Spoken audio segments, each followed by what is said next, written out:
Ladies and gentlemen, here I have a Lenovo P40, a Yoga, and we had an issue. We couldn't turn it on. We tried to turn it on, but it just wouldn't take. I get lights, but it wouldn't boot into BIOS. Apparently this gave a BIOS error the other day, but no one remembered what it was. So I opened it up.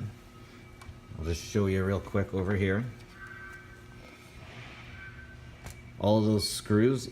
So you might notice the three in the center, 1, 2, 3, aren't there. I thought, like the other ones, that they just pin, but they don't. So after I got all those out, oh, and there's rubber pads here. I had to carefully get those out. Once I got those out, we were good. The other three here, I got to search under my desk for because they didn't stick like I thought they would.